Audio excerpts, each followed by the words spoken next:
ابو طالب نے تجارت کی غرض سے شام جانے کا ارادہ کیا۔ نبی کریم صلی اللہ علیہ وآلہ وسلم نے بھی ساتھ جانے کا شوق ظاہر فرمایا۔ بعض روایات میں آیا ہے کہ آپ نے جانے کے لیے خاص طور پر فرمائش کی۔ ابو طالب نے آپ کا شوق دیکھ کر کہ اللہ کی قسم میں اسے ساتھ ضرور لے جاؤں گا، نہ یہ کبھی مجھ سے جدا ہو سکتا ہے نہ میں اسے کبھی اپنے سے جدا کر سکتا ہوں۔ اس وقت آپ کی عمر مبارک 9 سال تھی۔ آخر ابو طالب آپ کو ساتھ لے کر روانہ ہوئے، آپ کو اپنی اونٹنی پر بٹھایا۔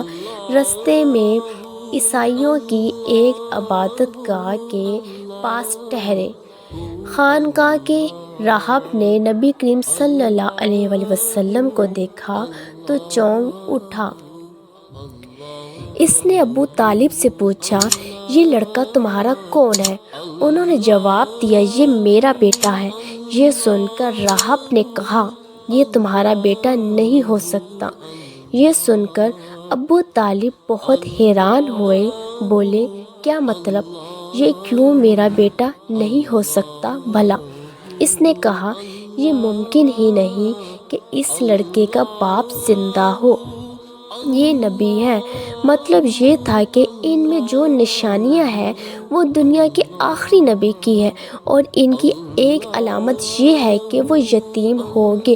ابو طالب نے اس راہب سے پوچھا، نبی کیا ہوتا ہے؟ راہب نے کہا، نبی وہ ہوتا ہے جس کے پاس آسمان سے خبریں آتی ہیں اور پھر وہ زمین والوں کو ان کی اطلاع دیتا ہے۔ تم یہودیوں سے اس لڑکے کی حفاظت کرنا۔ اس کے بعد ابو طالب وہاں سے آگے روانہ ہوئے۔ رستے میں ایک اور راہب کے پاس ٹھہرے، یہ بھی ایک خانقاہ کا عابد تھا۔ اس کی نظر بھی نبی کریم صلی اللہ علیہ وآلہ وسلم پر پڑی تو یہی پوچھا، یہ لڑکا تمہارا کیا لگتا ہے؟ ابو طالب نے اس سے بھی یہی کہا، یہ میرا بیٹا ہے۔ راہب یہ سن کر بولا، یہ تمہارا بیٹا نہیں ہو سکتا، اس کا باپ زندہ ہو ہی نہیں سکتا۔ ابو طالب نے پوچھا، وہ کیوں؟ راہب نے جواب میں کہا، اس لیے کہ اس کا چہرہ نبی کا چہرہ ہے، اس کی آنکھیں ایک نبی کی آنکھیں ہیں۔ یعنی اس کے بعد یہ قافلہ روانہ ہو کر بصرہ پہنچا۔ یہاں بحیرہ کا نام ایک راہب اپنی خانقاہ میں رہتا تھا۔ اس کا اصل نام جرجیس تھا، بحیرہ اس کا لقب تھا۔ وہ بہت زبردست عالم تھا۔ حضرت عیسیٰ علیہ السلام کے زمانے سے اس خانقاہ کا راہب نسل در نسل یہ عالم فاضل خاندان ہی چلا آ رہا تھا۔ اسی طرح اس زمانے میں ان کا سب سے بڑا عالم بحیرہ ہی تھا۔ قریش کے لوگ اکثر بحیرہ کے پاس سے گزرا کرتے تھے، مگر اس نے کبھی ان سے کوئی بات نہیں کی تھی۔ بحیرہ نے یہ منظر بھی دیکھا کہ نبی کریم صلی اللہ علیہ وآلہ وسلم پر ایک بدلی سایہ کیے ہوئے تھی۔ جب یہ قافلہ ایک درخت کے نیچے آ کر ٹھہرا تو اس نے بدلی کی طرف دیکھا۔ وہ اب اس درخت پر سایہ ڈال رہی تھی اور اس درخت کی شاخیں اس طرف جھک گئی تھی جدھر نبی کریم صلی اللہ علیہ وآلہ وسلم موجود تھے۔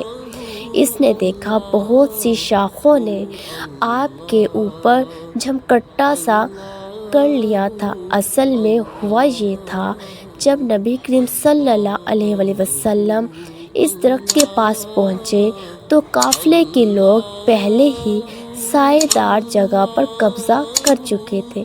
اب آپ کے لیے کوئی سایہ دار جگہ نہیں بچی تھی۔ چنانچہ آپ جب دھوپ میں بیٹھے تو شاخوں نے اپنا رخ تبدیل کر لیا اور آپ کے اوپر جمع ہو گئی۔ اسی طرح آپ مکمل طور پر سائے میں ہو گئے۔ بحیرہ نے یہ منظر صاف دیکھا تھا۔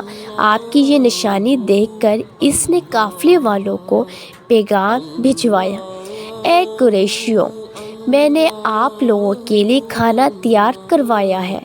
میری خواہش ہے کہ آپ تمام لوگ کھانا کھانے آئیے۔ بحیرہ کا یہ پیغام سن کر قافلے میں سے ایک نے کہا، اے بحیرہ، آج تو آپ نیا کام کر رہے ہیں، ہم تو اکثر اس راستے سے گزرتے ہیں، آپ نے کبھی دعوت کا انتظام نہیں کیا، پھر آج کیا بات ہے؟ بحیرہ نے انہیں صرف اتنا جواب دیا، تم نے ٹھیک کہا، لیکن بس آپ لوگ مہمان ہیں اور مہمان کا اکرام کرنا بہت اچھی بات ہے۔ اسی طرح تمام لوگ بحیرہ کے پاس پہنچ گئے، لیکن اللہ کے رسول صلی اللہ علیہ وآلہ وسلم ان کے ساتھ نہیں تھے۔ انہیں پڑاؤ ہی میں چھوڑ دیا گیا تھا۔ آپ کو قافلے کے ساتھ اس لیے نہیں لے جایا گیا تھا کہ آپ کم عمر تھے۔ آپ وہیں درخت کے نیچے بیٹھ گئے۔ ادھر بحیرہ نے لوگوں کو دیکھا اور ان میں سے کسی میں اسے وہ صفت نظر نہ آئی جو آخری نبی کے بارے میں اسے معلوم تھی، نہ ان میں سے کسی پر وہ بدلی نظر آئی، بلکہ اس نے عجیب بات دیکھی کہ وہ بدلی وہیں پڑاؤ کی جگہ پر ہی رہ گئی تھی۔ اس کا صاف مطلب یہ تھا، بدلی وہی ہے جہاں اللہ کے رسول ہے۔ تب اس نے کہا، اے قریش کے لوگوں، میری دعوت سے آپ میں سے کوئی بھی پیچھے نہیں رہنا چاہیے۔ تب ایک شخص گیا اور آپ کو ساتھ لے کر بحیرہ کی طرف روانہ ہوا۔ اس وقت وہ بدلی آپ کے ساتھ ساتھ چلی اور تمام راستے اس نے آپ پر سایہ کیے رکھا۔ بحیرہ نے یہ منظر صاف دیکھا۔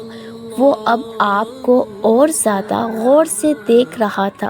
جب لوگ کھانا کھا چکے اور ادھر ادھر ہو گئے، تب بحیرہ آپ کے پاس آیا اور بولا، میں لات اور عزی کے نام پر آپ سے کچھ پوچھنا چاہتا ہوں، جو میں پوچھوں آپ مجھے بتائیے۔ سن کر آپ نے فرمایا، لات اور عزی بتوں کے نام کے بارے میں مجھ سے کچھ نہ پوچھو، اللہ کی قسم مجھے سب سے زیادہ نفرت انہی سے ہے۔ اب بحیرہ بولا، اچھا تو پھر اللہ کے نام پر بتائیے جو میں پوچھنا چاہتا ہوں۔ تو آپ نے فرمایا، پوچھو کیا پوچھنا ہے۔ اس نے بہت سے سوالات کیے، آپ کی عادات کے بارے میں پوچھا۔ اس کے بعد اس نے آپ کی کمر سے کپڑا ہٹا کر مہر نبوت کو دیکھا، وہ بالکل ویسی ہی تھی جیسا کہ اس نے اپنی کتابوں میں پڑھا تھا۔ اس نے فوراً مہر نبوت کی جگہ کو بوسہ دیا۔ قریش کے لوگ یہ سب دیکھ رہے تھے اور حیران ہو رہے تھے۔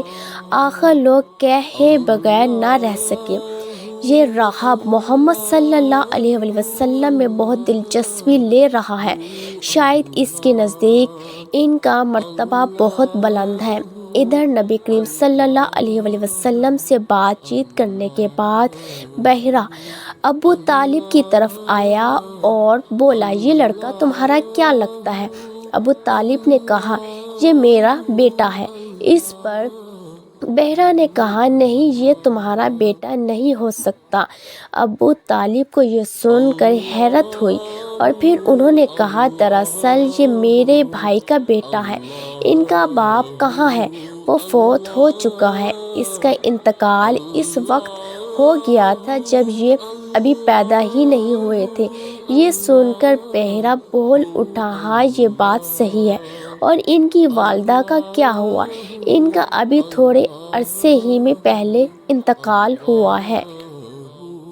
یہ سنتے ہی بحیرہ نے کہا، بالکل ٹھیک ہے، اب تم یوں کرو کہ اپنے بھتیجے کو واپس وطن لے جاؤ، یہودیوں سے ان کی پوری طرح حفاظت کرو۔ ابو طالب بحیرہ کی باتیں سن کر خوف زدہ ہو گئے، آپ کو لے کر مکہ واپس آ گئے۔ اس واقعے کے وقت آپ کی عمر 9 سال تھی۔